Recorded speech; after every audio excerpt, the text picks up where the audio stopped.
In today's action-packed preview, we're going to be covering the latest injury update on Mohamed Salah, what to do with Trent Alexander-Arnold, prepping for blanks and double game weeks that are coming up in the near future, and helping you identify the best transfer targets for game week 23. Before we dive into today's video, we're trying to hit 5,000 subscribers by the end of the season, so if you want to help us out and hit that goal, be sure to like, comment, and subscribe. As always, at the moment with most videos, we are starting off with the Ben Crellin spreadsheet. Again, I will leave a link to that in the description of the video, like I do with all these videos. I think it's just a really good kind of tool that you definitely should be utilizing over the next few weeks. Obviously, we know about the Manchester City double. That is confirmed. Obviously, the blanks as well have been confirmed for Liverpool, for Spurs, for Chelsea, and for Luton in game week 26. So probably worth avoiding some of their players for the next few weeks.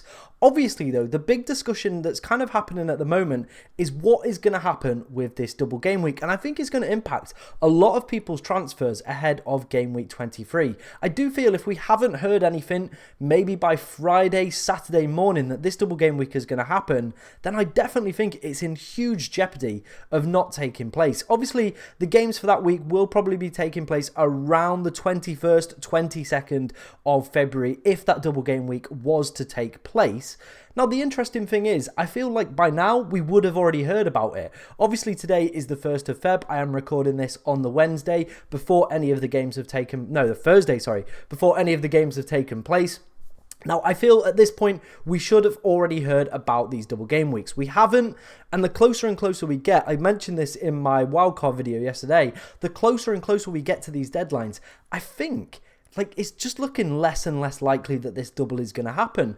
Obviously, you know, it's not just two football teams playing. There's transport, there's policing, there's other issues that these clubs have to address before these games take place. And it's also just unfair on the fans in general. I know in other countries like Italy, where, you know, it goes super close to the wire before announcing rearranged fixtures. But in England, I feel like there's kind of a little bit of common courtesy towards the fans to kind of give them those 2 to 3 weeks to prepare, get themselves tickets, hotels, all that good stuff. And like I said, the closer and closer this gets, I feel the closer they are to pissing off a lot of fans potentially if these doubles are announced. So I think by Friday or even Saturday morning, if we haven't heard anything, I think it is very improbable that this double game week isn't going to take place, and it's only going to be Manchester City and Brentford. So just something to keep in mind with your transfers for game week 23.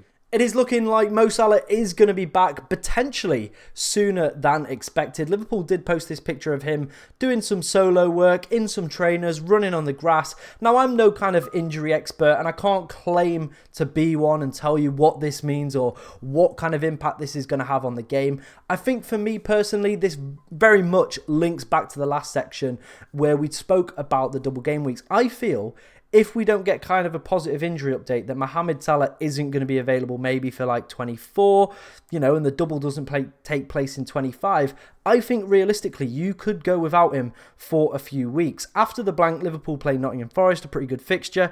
Then it's City. Then they potentially could blank in game week 29 as well, all based on their FA Cup performances, you know, the next round coming up after that as well. So realistically, if you were to bring Mo Salah back in for 24 and there's still no confirmed blank if he is fit, realistically, I think you could go without him for a few more weeks. I reckon you could hold KDB up until maybe a game week 30 wildcard, to be honest. That's just my current thought process at the moment. Now, obviously, if the double game week is announced, I do think it throws a little bit of a spanner in the works. And I definitely think he would be a player that a lot of people would want to have on their radar. It would be Brentford and Luton being the home fixture as well for Liverpool. So definitely some triple captaincy material. And with Liverpool posting pictures of Mohamed Salah back out on the grass, you know, starting to get some fitness, I think if we see some more positive pictures as well over the next few days, maybe him playing with some balls, maybe back in team training as well, that's probably when alarm bells are going to start ringing.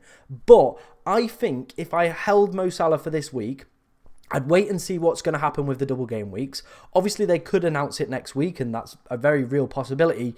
But if I currently held him and I thought maybe this double game week isn't going to be announced, I think potentially moving him to Jota or moving him to another potential Liverpool or a City asset is probably the wisest moves, because you know, this picture, it could mean a million things. And for me personally, the fact that he's just training on the grass, just doing some light running in trainers, it's not intense. It's probably still a few weeks away, which is probably going to put him around game week 24, game week 25 recovery stage. So, you know, if the double game week's not announced for me, I think it's a very easy avoid for the next few. But let me know what you think, and let me know what your plans are for Mohamed Salah down in the comment section. Continuing with the Liverpool theme, Trent Alexander-Arnold and Conor Bradley are the next two players I want to talk about. Obviously, Trent Alexander-Arnold is a very highly owned player. I personally own him myself. You know, I'm quite happy to own Trent at the moment. I'm just putting it out there. I think I'm going to give him one more week, and I'm going to try and explain to you why. Obviously, Conor Bradley is having an amazing time at right back, a goal and an assist against Chelsea, putting in some stellar performances. But I think Jurgen Klopp's just being a little bit clever with Trent, not rushing him back into the side, not, you know, kind of throwing him straight back into kind of, you know, these high intensity games, back-to-back games. I think potentially just easing him off the bench. I think that could, you know, potentially, you know, do him some real good with his recovery. Now, obviously, Liverpool know they've got a lot of games coming up, and I think Conor Bradley will be dropped for the weekend. I think this game is too big to potentially risk him. I think they'll go back to Trent being at the back. That is my personal opinion currently on Trent and where I sit. I do think it is now an interesting complex, though, that we're paying such a high premium price for Trent Alexander-Arnold when, realistically, Conor Bradley is definitely at the Premier League level where he could very easily step into that position. We've seen it so far in his two kind of starts for Liverpool as well. He's definitely hitting the mark and, you know, does offer himself up as a nice 4 million defender. Personally, I'm not going to go for him as it does block a Liverpool slot. And obviously, if they're going to get double game weeks further down the line, I would ideally like triple Liverpool. Conor Bradley's probably not in my preference. So if you are looking at him, thinking he's done extremely well, I personally don't believe he's going to play the Arsenal game. That is just my personal opinion at the moment. I think Jurgen Klopp will revert back to Trent Alexander-Arnold, a little bit more experience for this bigger game away at the Emirates. Maybe we'll see Conor Bradley kind of develop and put into some more games as, you know, European football resumes, FA Cup, you know, all these other fixtures do start to come in. I think he's definitely impressed Jurgen Klopp and we'll start to see some more game time, but I still do believe Trent Alexander-Arnold is the number one. He's also got that versatility as well where he can be utilised in midfield, so I definitely think that is a big sticking point for me if I was to own Trent. The only concern I'm potentially having about Trent Alexander-Arnold is, in my personal opinion, I think if he plays the Arsenal game, I'm probably going to hold him. But if they don't double in 25, he's probably going to be a player that I'm going to be looking to remove. Obviously, we don't know when that other game will potentially be rearranged or where it will go in. But it's more than likely probably going to be around 34, 37, depending on Liverpool's progression in the FA Cup and any other competitions as well that they do progress in. So obviously, there's, you know, some sticking points. But I definitely think if he plays against Arsenal, I'll probably hold him up until the blank if they don't double. If they do double and he starts this week, I still think he's a player that I'm going to want to hold in my own personal team. If I was looking at maybe bringing in one of these two players, I probably would avoid for this game week. I think it's a little bit too tight to call. Conor Bradley has been super impressive.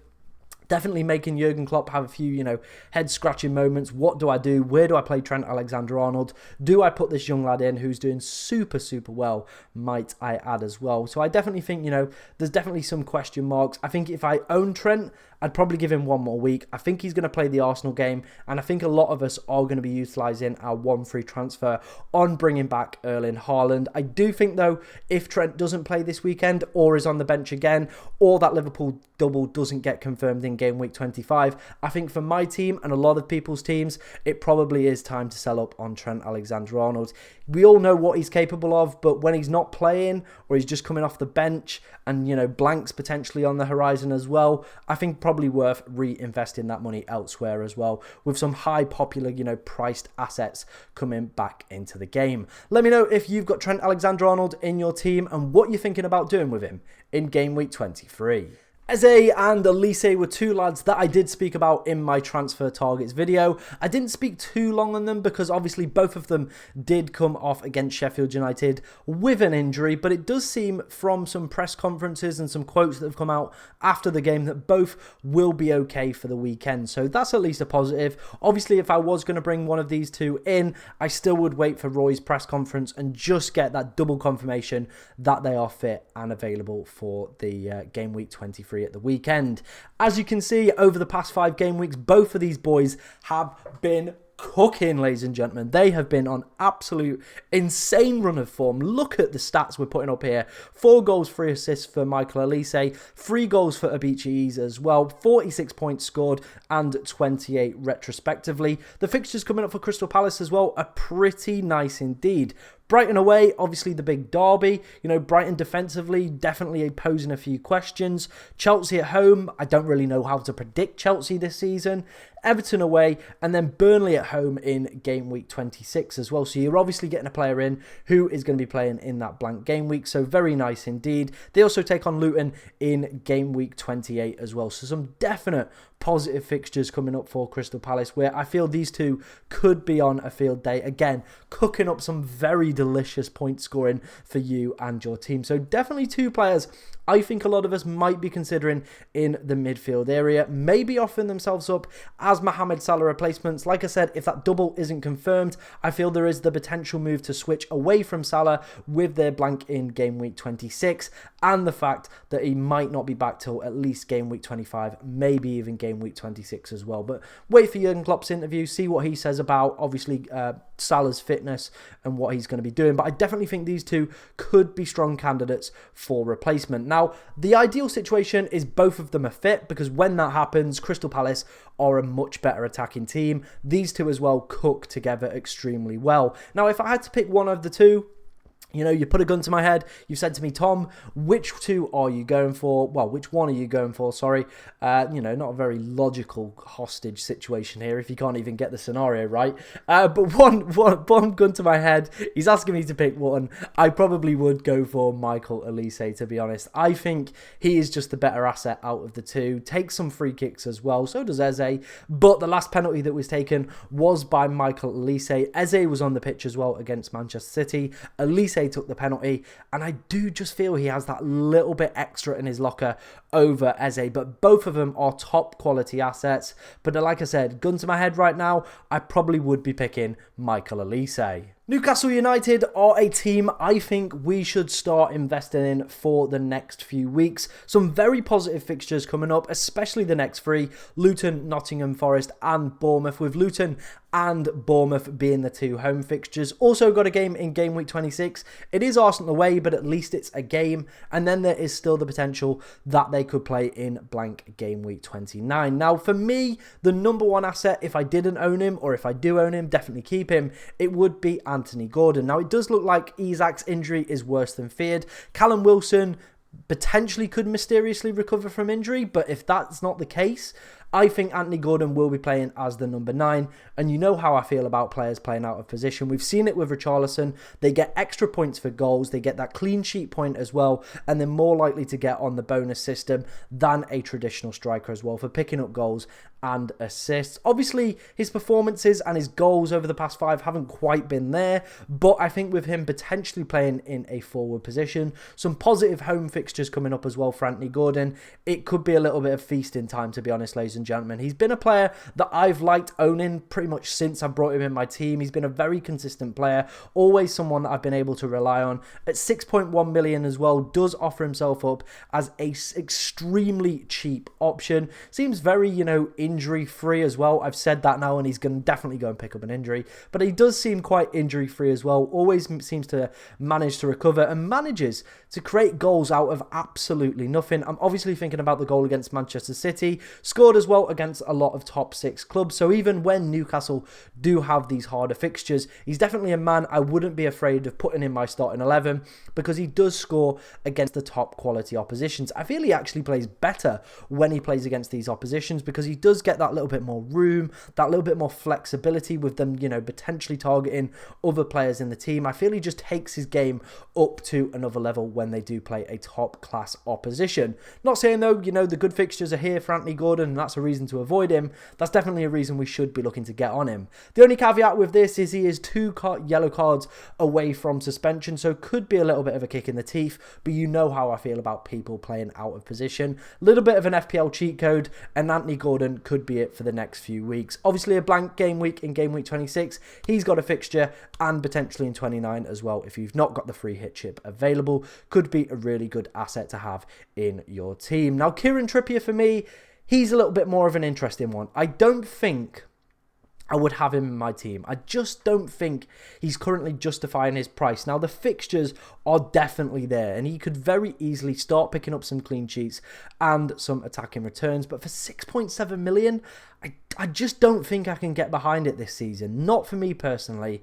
I've gone through spells where I thought maybe I'll get Trippier in, maybe I won't. This is probably a period where I would maybe look at it. Like, we've still got quite a little bit of funds left, but obviously the likes of Haaland, if Salah's back, Son potentially back from the Asian Cup as well in a few game weeks' times, and Spurs' fixtures quite strong as well, you know. Maybe Trent, you know, reasserts his dominance as the first choice right back, and Liverpool double as well. So I don't think Kieran Trippier is going to fit into a lot of people's plans. I think if I had him, I'd probably hold him. Like I said, the fixtures are very strong and does play in blank game week 26 and potentially in blank game week 29. A man for me that does pose a little bit of an interesting question. I saw this on Twitter.